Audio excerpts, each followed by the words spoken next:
Un encuentro con su palabra, porque secase la hierba, marchitase la flor, mas la palabra de Dios permanece para siempre. Con ustedes, el doctor José Ricardo Arias Quintero.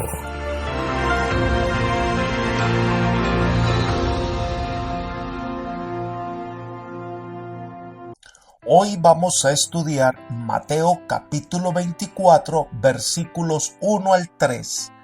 Introducción. Oremos. Querido, eterno y bondadoso Dios, gracias te damos por las bendiciones que tú nos otorgas constantemente, porque nos cuidas, nos proteges, y en este momento nos acercamos a ti para pedirte perdón por nuestros pecados, pero también para solicitarte que en este momento, al abrir la Escritura, el mensaje de tu palabra pueda llegar a lo profundo de nuestro corazón y transformar nuestra vida. Haz tu obra en nosotros. Gracias por escucharnos, pues lo pedimos en el nombre de Jesús. Amén.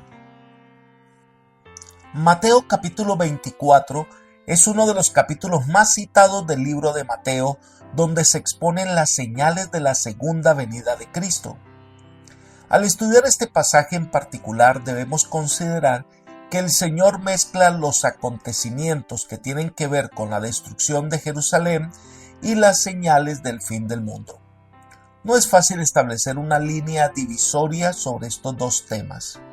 Una parte importante de lo que Jesús dijo acerca del futuro se aplica específicamente a acontecimientos que pronto habrían de acaecer en relación con la nación judía, la ciudad de Jerusalén y el templo. Sin embargo, el discurso fue dado para beneficio de los que vivirán en medio de las últimas escenas de la historia de este mundo. Ellen G. White nos ofrece la siguiente explicación. En su contestación a los discípulos, Jesús no consideró por separado la destrucción de Jerusalén y el gran día de su venida. Mezcló la descripción de estos dos acontecimientos. Si hubiese revelado a sus discípulos acontecimientos futuros como los contemplaba él, no habrían podido soportar la visión. Por misericordia hacia ellos, fusionó la descripción de las dos grandes crisis, dejando a los discípulos estudiar por sí mismos el significado. Este discurso entero no fue dado solamente para los discípulos, sino también para aquellos que iban a vivir en medio de las últimas escenas de la historia de esta tierra. Libro El deseo de todas las gentes, página 581. Es importante tener esto presente en nuestra mente al estudiar el capítulo. La primera sección describe la salida de Jesús del templo y predice su destrucción. Leamos los versículos 1 y 2. Jesús salió del templo y cuando ya se iba, se acercaron sus discípulos para mostrarle los edificios del templo. Respondiendo él les dijo: ¿Veis todo esto? De cierto os digo que no quedará aquí piedra sobre piedra que no sea derribada. Estaba cayendo la tarde del día martes de la semana de la pasión y muerte de Jesús. El Señor había estado en el templo enseñando y discutiendo con los escribas y los fariseos, y en su último discurso público había delineado en términos inconfundibles el carácter hipócrita de estos guías ciegos. Una vez terminado, salió de este templo para nunca más volver. El deseado de todas las gentes había venido. Esto era lo que hacía tan especial este templo en comparación con el templo de Salomón. Pero la majestad del cielo no fue bienvenido. Los dirigentes del pueblo trataron de impedir el desarrollo de su ministerio. Pensemos por un momento qué hubiera pasado si Jesús hubiese sido recibido por todos como el Mesías y el Salvador. Otra sería la historia. Pero lamentablemente eso no ocurrió. Ahora Jesús se va del templo, nunca más volvería. Al salir del templo, Jesús y por lo menos 4 de sus discípulos descendieron juntos al valle del Cedrón. Luego ascendieron por la ladera del Monte de los Olivos, que se elevaba a algo más de 120 metros por encima del nivel del valle. Puesto que la cumbre del monte está a unos 90 metros por encima del nivel de la zona del templo, de allí se ven claramente el templo y la ciudad casi entera.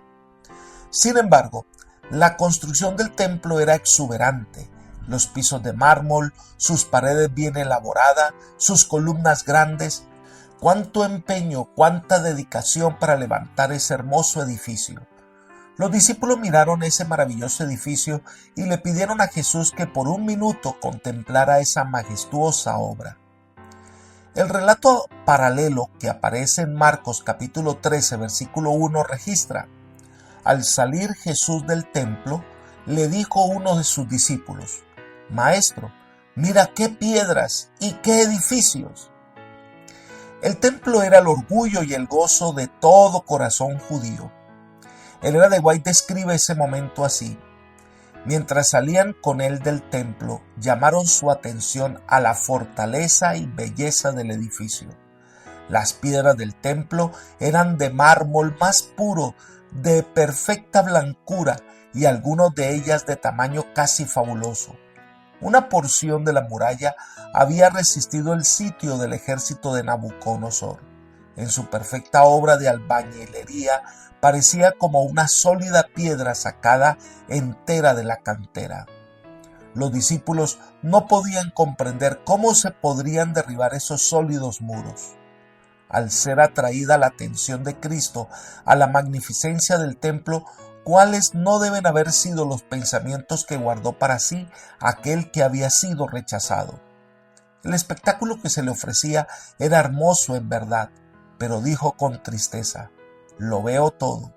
Los edificios son de veras admirables. Me mostráis esas murallas como aparentemente indestructibles. Pero escuchad mis palabras. Llegará el día en que no será dejada piedra sobre piedra que no sea destruida.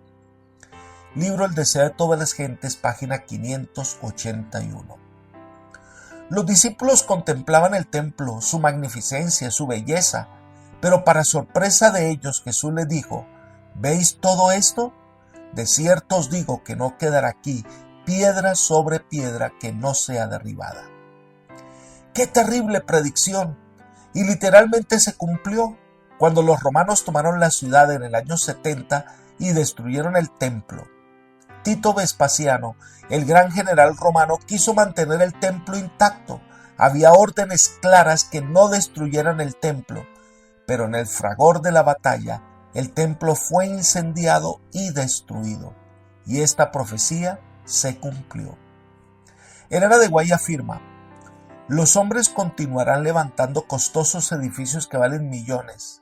Se dará especial atención a su belleza arquitectónica y a la firmeza y solidez con que son construidos.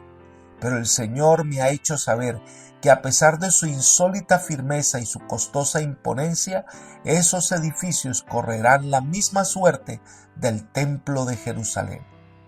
Esta magnífica construcción cayó. Dios envió a sus ángeles para hacer la obra de destrucción, de modo que no quedó piedra sobre piedra. Todo fue derribado. Manuscrito 35 del año 1906. Debemos reflexionar en el sentido que algunas veces damos más admiración a un edificio que el respeto y admiración que debemos darle al Señor. Debemos tener casas de culto que sean bonitas y organizadas, limpias y cómodas, pero el templo no es el fin, sino el medio para ser inspirados y motivados a servir al Señor. Poco después de haber salido del templo, llegaron al Monte de los Olivos. Los discípulos estaban inquietos con referencia a cuándo es que se establecerá el reino de Dios. Entonces leamos Mateo 24:3. Dinos, ¿cuándo serán estas cosas y qué señal habrá de tu venida y del fin del siglo?